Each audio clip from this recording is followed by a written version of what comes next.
Tucker Carlson responded to the Mike Pence having classified documents at his residence story, and we saw a little snippet of it in the last story that we covered during today's show, talking about Fox News' generally their response to this story. But now let's look at more of this Tucker Carlson monologue discussing the Mike Pence story, because it is truly wild and he floats quite the conspiracy theory.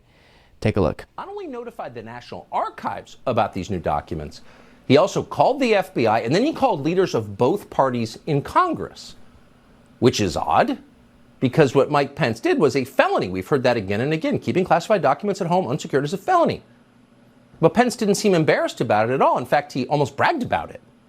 So clearly, Mike Pence is not worried about being punished for keeping secret documents in his home. And that's strange in a country where all laws are supposed to apply equally to all people. But Mike Pence is not worried about FBI raids. And that's interesting. Maybe someday we'll learn why. In the meantime, though, the effect of the not only notified...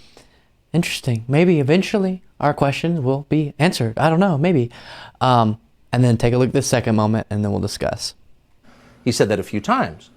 Then just days ago, Mike Pence sent his personal attorney to search his family's home in Carmel, Indiana for classified documents. Now, if Mike Pence didn't think he had classified documents, why would he send his lawyer to go look for classified documents? We can't say for certain, but it's entirely possible, in fact, it's likely, that Mike Pence was asked to do this by federal prosecutors who are trying to build a case against his old boss, Donald Trump. Now, the point would be to show that not every federal official walks off with state secrets. Donald Trump was uniquely evil in that regard, as in so many others. See, Mike Pence didn't do it. So if that was the plan, and we suspect that it was, it backfired spectacularly because Mike Pence's lawyer promptly discovered classified documents. He immediately loaded these documents into his car and drove them back to Washington to hand them over to authorities. Mike Pence, meanwhile, he said that a few... Okay, so you got a clear picture now between those two clips of what he's trying to depict for his audience. That the DOJ is working with Mike Pence to make Trump look bad. And in the process, accidentally, they actually come across documents and it backfires, as he says. And then also saying that Mike Pence knows he's not going to be held accountable, and ooh, what's the reason for that? And as I've said in past stories, when you start seeing the world through a conspiracy theorist lens, everything looks like a conspiracy theory, no matter the facts of the situation, because if you were to believe that story, you would need some evidence that that coordination was going on, that that story actually took place, or that the Department of Justice is going to take less seriously Mike Pence's case than others. And that evidence just isn't there at this point in time. It reminds me a lot of what we heard when the Biden document story broke. All of the right wing told, not all, but a lot of the right wing told us that we were going to see the DOJ cover up for Biden, and the left generally was going to try to say it wasn't something that should be discussed, ignore it, they were going to defend him every which way, and that just didn't happen. Merrick Garland appointed a special counsel to look into the Biden documents where they were found, and that investigation is going on, and it is being treated appropriately.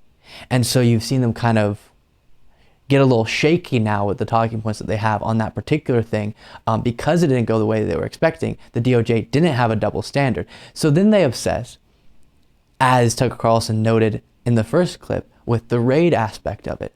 Trump got raided, but I bet Pence isn't going to be raided and Biden hasn't been raided. And that is such a dishonest talking point, as we've gone through so many times now, because a raid has a purpose. And if the purpose is not there, there's no need for the raid. And so with Trump, he was obstructing. He was not turning over the documents as requested by the National Archives. So they had to get the FBI involved, and we saw the raid that occurred. Why we would need that, why Biden should be raided or Mike Pence should be raided when they're complying, when they are turning over the documents.